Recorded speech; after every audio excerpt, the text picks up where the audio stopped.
আর এই মুহূর্তে আমাদেরকে নজর রাখতেই হবে দক্ষিণ 24 পরগনায় মাধ্যমিক পরীক্ষা চলাকালীন তারস্বরে বাজলো মাইক। জয়নগরে তারস্বরে মাইক বাজিয়ে তৃণমূলের পার্টি অফিস উদ্বোধন।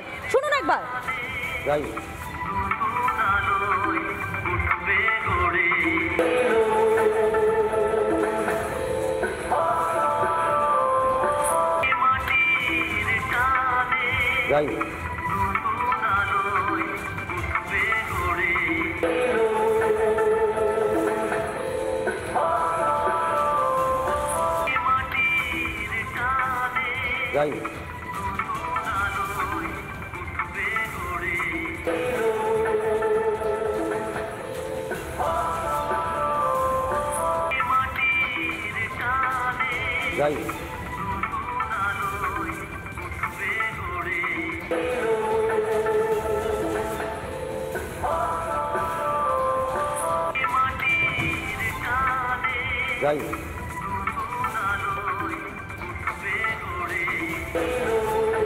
আপনারা দেখতে পাচ্ছেন এই মুহূর্তে দুটো ছবি দেখাচ্ছি। একদিকে দেখুন আজকের জয়নগরের ছবি, যেখানে তারস্বরে মাইক বাজিয়ে তৃণমূলের পার্টি অফিসের উদ্বোধন চলছে। একদিকে চলছে মাধ্যমিক পরীক্ষা, তারই মাঝে এই ঘটনা ঘটছে জয়নগরে। অপরদিকে গতকাল বর্ধমানে সেখানে আরএসএস এর সভা ছিল এবং সেই সভায় ছিল নয়েজ লিমিটার, কেননা মাধ্যমিকের পরীক্ষা চলছে এবং সে কারণেই কিন্তু এই বিশেষ ব্যবস্থা নেওয়া হয়েছিল। এবং যে ছবি এই মুহূর্তে দেখতে পাচ্ছেন জয়নগর এবং বর্ধমানে, দুটো ছবি গতকাল অর্থাৎ রবিবারের ছবি। একদিকে দেখুন গতকালকে কিভাবে তারস্বরে মাইক বাজিয়ে জয়নগরে একেবারে মাইক বাজিয়ে তৃণমূলের পার্টি অফিসের উদ্বোধন করলেন তৃণমূলের বিধায়ক বিশ্বনাথ দাস। রবিবার দুপুর থেকে রাত পর্যন্ত তারস্বরে বাজলো একাধিক মাইক। শুনুন একবার।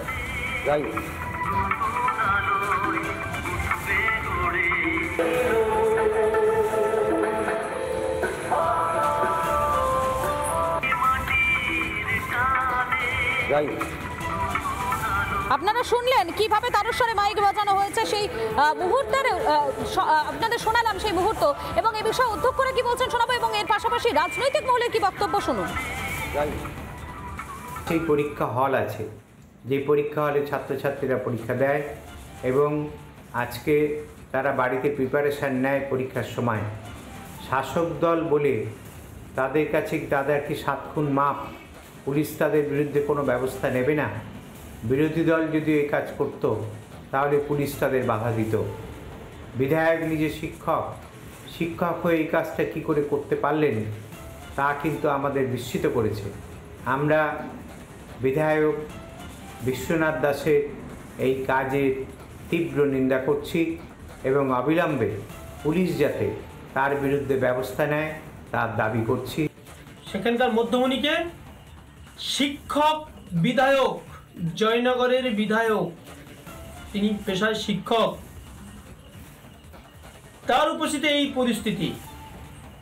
অর্থাৎ যত শিক্ষিত মানুষ হোক, তৃণমূল করলেই শিক্ষার কোনো মান থাকবে না। আসলে আপনি জানেন ছেলেমেয়েরা পড়াশোনা শিখে করবে কি? আমরা তো কিছু দেবো না, করতে করার মতো কিছু পরিস্থিতি নেই। তাই শিক্ষার কোনো দাম নেই, এটা কোনো প্রয়োজনও নেই।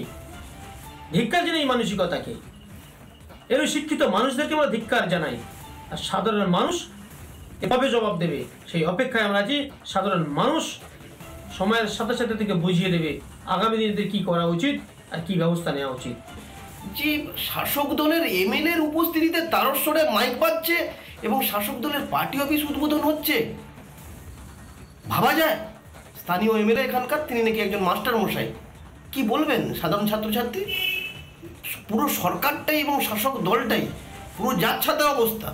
এই রাজ্যের কোনো শিক্ষা ব্যবস্থা বলে কিছু রাখতে এরা চায় না, এটা পরিকল্পিত। কিছু মানুষ আপনাদের মাধ্যমে যেভাবে আমাকে জানাচ্ছেন যে এই মাধ্যমিক পরীক্ষার সময় মাইক বাজিয়ে কেন সভা করা হলো, যাদের অসুবিধা হয়েছে তাদেরকেই বলে রাখি যে আমাদের দল এটা সমর্থন করে না যে এই মাধ্যমিক পরীক্ষার সময় তারস্বরে মাইক বাজিয়ে এরকম কোনো প্রোগ্রাম দল সমর্থন করে না। কিন্তু যিনি করেছেন তিনি বলতে পারবেন কেন করেছেন একজন শিক্ষক হিসাবে, তার কাছেই প্রশ্ন করলে ভালো হবে। আপনারা শুনলেন ঠিক কি বলছেন তারা, তাদের বক্তব্য আপনাদেরকে শোনালাম। এবং পার্টি অফিস উদ্বোধন করলেন তৃণমূল বিধায়ক বিশ্বনাথ দাস। রবিবার দুপুর থেকে রাত পর্যন্ত তারস্বরে এক নাগারে বেজে গেল একাধিক মাইক, অথচ চলছে মাধ্যমিকের পরীক্ষা।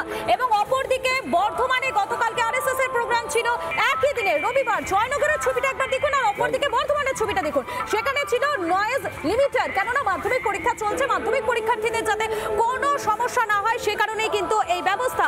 আর জয়নগরে সেখানে তারস্বরে বেজে চলেছে মাইক।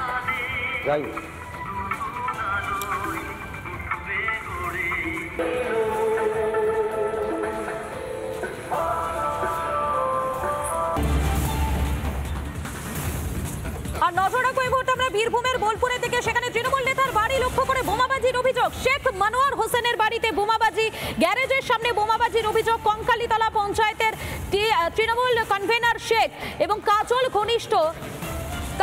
কাজল শেখ ঘনিষ্ঠ হিসেবে পরিচিত এই মনোয়ার হোসেন। আরো একবার জানাই আপনাদেরকে, বোলপুরে তৃণমূল নেতার বাড়ি লক্ষ্য করে বোমাবাজির অভিযোগ। শেখ মনোয়ার হোসেনের বাড়িতে বোমাবাজি, গ্যারেজের সামনে বোমাবাজির অভিযোগ। কঙ্কালীতলা পঞ্চায়েতে তৃণমূল কনভেনার শেখ কাজল শেখ ঘনিষ্ঠ হিসেবে পরিচিত এই মনোয়ার হোসেন। বীরভূমের দিকে আমাদেরকে অবশ্যই নজর রাখতে হচ্ছে। বীরভূমের বোলপুরে তৃণমূল নেতার বাড়ি লক্ষ্য করে বোমা, শেখ মনোয়ার হোসেনের বাড়িতে বোমাবাজি, গ্যারেজের সামনে বোমাবাজির অভিযোগ। কঙ্কালীতলায় পঞ্চায়েতের তৃণমূল কনভেনার শেখ কাজল শেখ ঘনিষ্ঠ হিসেবেই পরিচিত এই মনোয়ার হোসেন। হ্যাঁ, আমার বাড়িতে আমার চালাতে বোম পড়েছে, গাড়ি রাখার চালাতে। আমি যখন রাস্তায় আসি তখন একটা আওয়াজ পাই, আওয়াজ পাওয়ার পর আমি বাড়িতে এলাম, তখন দেখছি এখানে ধুমা হচ্ছে। ঘরের লোক বলছে এখানে বোম মেরে এখনই পালিয়ে গেল। কি কারণ সেটা তো আমি বুঝতে পারছি না। কি পার্টি করে? তৃণমূল পার্টি করি। আতঙ্কিত বটে, এই ঘরের লোক তো সবে আতঙ্কিত, আমিও আতঙ্কিত, কিন্তু এবার পুলিশ প্রশাসন এসছে, তদন্ত করে দেখবে। নানা ধরনের কন্টেন্ট দেখার জন্য লাইক করুন, শেয়ার করুন আমাদের ফেসবুক পেজ, সাবস্ক্রাইব করুন আমাদের ইউটিউব চ্যানেল। পাশাপাশি অন্যান্য ব্রেকিং নিউজের জন্য অবশ্যই চোখ রাখুন রিপাবলিক বাংলায়।